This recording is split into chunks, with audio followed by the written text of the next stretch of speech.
Hello friends, இன்னைக்கு ரொம்பவே ஹெல்தியான ஒரு ரெசிபி தான் பார்க்க போகிறோம். எத்தனை பேர் இந்த இன்க்ரீடியன்ஸ் வச்சு இது போல் ரெசிபி செஞ்சுருப்பீங்க அப்படின்னு எனக்கு தெரியல. இந்த உணவில் அதிகப்படியான பொட்டாசியம் மெக்னீஷியம்லாம் இருக்கிறதுனால கொலஸ்ட்ரால் லெவல், பிளட் ப்ரெஷர் எல்லாமே கம்மி பண்ணும். இன்னைக்கு செய்ய போகிறது பச்சை பட்டாணியும் உளுந்தும் வச்சு நல்ல சாஃப்டாக ஃப்ளஃபியான குழிப்பணியாரம். இதோட அளவுன்னு பார்த்தோம்னா, ஒரு டம்ளர் பச்சை பட்டாணிக்கு அரை டம்ளர் உளுந்து நான் நல்லாவே வாஷ் பண்ணிவிட்டு நைட்டு ஃபுல்லாக ஊற வச்சுருக்கேன்.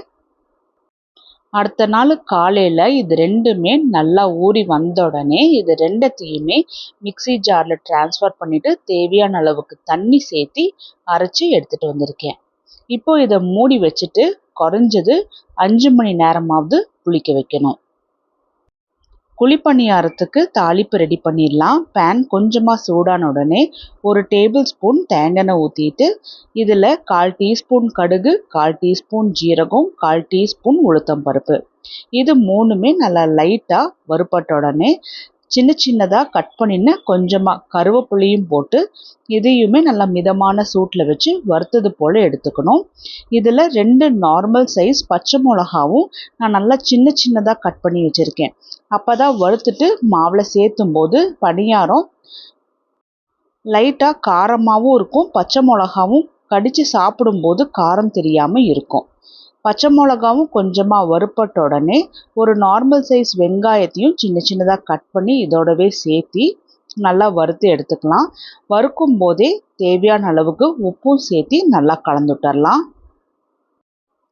வெங்காயம் லைட்டாக ஒரு பிங்கிஷ் கலர் அளவுக்கு வதங்கி வந்தால் போதும், ரொம்ப கோல்டன் ப்ரௌன் கலரில் வதங்கி வரணுங்கிற அவசியம் இல்லை.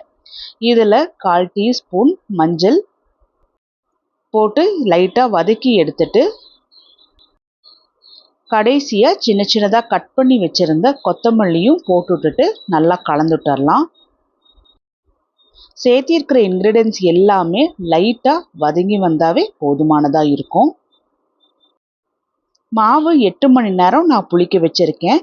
8 மணி நேரத்துக்கு அப்புறம் மாவு நல்லாவே புளிச்சு நல்லா புசுன்னு வந்திருக்கு. இதை கரண்டி வச்சு நல்லா கலந்துட்டுக்கணும். மேலே பொங்கி வந்த மாவை நல்லா கலந்துடணும். அந்த பொங்கி வந்த மாவு மட்டும் எடுத்து குழிப்பணியாரம் போடக்கூடாது. இதில் தேவையான அளவுக்கு உப்பும் சேர்த்தி நான் கொஞ்சமாக தண்ணி சேர்த்தி கலந்துட்டுக்க போகிறேன். ஏன்னா என் மாவு லைட்டாக கெட்டியாக இருக்கிறதுனால நான் தண்ணி சேர்த்திக்கிறேன். நீங்கள் மாவை அரைக்கும் போது எந்த அளவுக்கு தண்ணி சேர்த்தி அரைச்சிருக்கீங்களோ அதோட பதத்துக்கு ஏற்ற மாதிரி நீங்கள் தண்ணி சேர்த்தி கலந்துக்குங்க. இதில் தாளித்து வச்சுருந்த இன்க்ரீடியன்ஸ் எல்லாமே போட்டு நல்லா கலந்துட்டுக்கலாம். இது கூடவே நீங்கள் விருப்பப்பட்டீங்கன்னா துருவின கேரட் இல்லை பீட்ரூட் கூட சேர்த்து நல்லா கலந்துட்டுக்கலாம், நம்மளோட சாய்ஸ் தான். எல்லாம் நல்லா முழுமையாக கலந்துட்டுட்டு இப்போ இதுக்கு சைட் டிஷ் ஒன்று ரெடி பண்ணிடலாம்.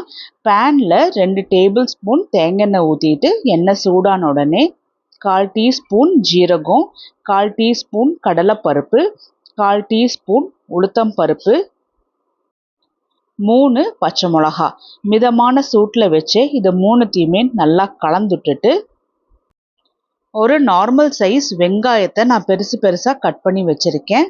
அதையுமே போட்டு நல்லா வதக்கி எடுத்துக்கலாம். வெங்காயம் வதங்கும் போதே தேவையான அளவுக்கு நான் கல்லுப்பு சேர்த்திக்க போகிறேன். அப்போ தான் வெங்காயம் கொஞ்சம் சீக்கிரமாக வதங்கி வரும். ஒரு முறை நல்லா கலந்துட்டுட்டு வெங்காயத்தை டிஸ்டர்ப் பண்ணாமல் விட்டுட்டோம் அப்படின்னா அந்த ஹீட்லேயே நல்லா சீக்கிரமாக வெந்து வந்துடும். இது ஒரு முறை நல்லா கலந்துட்டுட்டு 3 நார்மல் சைஸ் தக்காளியை நான் இது கூடவே சேர்த்து நல்லா வதக்கி எடுத்துக்க போகிறேன். குழிப்பணியாரம் ரொம்ப காரமாக இல்லாதனால இது போல் கார சட்னி ரெடி பண்ணி தொட்டு சாப்பிட்டோம் அப்படின்னா நல்ல ஃப்ளேவர்ஃபுல்லாக இருக்கும். தக்காளியை கலந்துட்டுட்டு மீடியம் டு ஹை ஃப்ளேமில் வச்சு மூடி வச்சிட்டோம் அப்படின்னா தக்காளி நல்லா வெந்து வந்துடும். இல்லாட்டினா தக்காளி ஹார்டாக இருக்கிறது போலவே இருக்கும். தக்காளியும் வெங்காயத்தோட சேர்த்து நல்லா கலந்துட்டாச்சு. தக்காளியும் பார்த்தோம்னா நல்லா சாஃப்டாக வெந்து வந்திருக்கு. இதில் கை நரைச்ச கருவேப்பிலை போட்டுடலாம். இது கூடவே கை நரைச்ச கொத்தமல்லியும் போட்டு சின்ன துண்டு இஞ்சி நான் தட்டி வச்சுருக்கேன், அதையும் இது கூட சேர்த்திட்டு 1/4 டீஸ்பூன் மஞ்சள் தூள், 1/4 டீஸ்பூன் பெருங்காயத்தூள், இது எல்லாத்தையுமே வெங்காய தக்காளியோட சேர்த்து நல்லா கலந்துட்டுக்கணும். கருவேப்பிலையும் கொத்தமல்லியும் சீக்கிரமாகவே நல்லா வதங்கி வந்துடும். ஒரு 2 நிமிஷம் கலந்து விட்டாவே போதும். உங்களுக்கு புளிப்புத்தன்மை பிடிக்கும் அப்படின்னா கடைசியாக ஒரு சின்ன துண்டு புளி சேர்த்திக்கோங்க. இது கூடவே ஒரு துண்டு தேங்காவை சின்ன சின்னதாக கட் பண்ணி போட்டுட்டு நல்லா கலந்துட்டுடலாம். தேங்காய் சூட்டில் நிறைய வெந்து வரணுங்கிற அவசியம் இல்லை. மிதமான சூட்டில் வச்சே நல்லா கலந்துட்டுட்டு ஃப்ளேமை ஆஃப் பண்ணி ஆற வச்சிடலாம். இன்க்ரீடியன்ட்ஸ் எல்லாமே நல்லா ஆறின உடனே இது மிக்ஸி ஜாருக்கு ட்ரான்ஸ்ஃபர் பண்ணிவிட்டு தேவையான அளவுக்கு தண்ணி ஊற்றி நல்லா அரைச்சி எடுத்துகிட்டு வந்துடுங்க. ரொம்ப தண்ணியாக இருக்க வேண்டாம். குழிப்பணியாரத்துக்கு தொட்டு சாப்பிடும்போது கொஞ்சம் செமி கிரேவி கன்சிஸ்டன்சியில் இருந்துச்சு அப்படின்னா தான் சட்னி நல்லா டேஸ்ட்டாக இருக்கும்.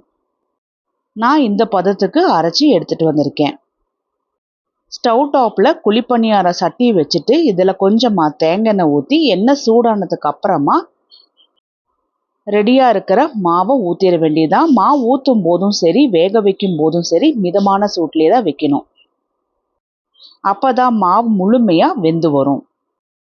மீடியம் ஃப்ளேம்லேயே வச்சு குழிப்பணியார சட்டியை க்ளோஸ் பண்ணி வச்சிடலாம்.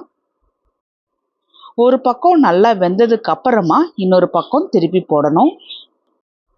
எனக்கு 5 நிமிஷம் ஆச்சு குழிப்பணியார் இது போல் வெந்து வரத்துக்கு. நான் கத்தியும் ஸ்பூனை வச்சு இது போல் திருப்பி விட்டுக்கிறேன். கொஞ்சம் ஈஸியாக இருக்கும் திருப்பி விடுறதுக்கு.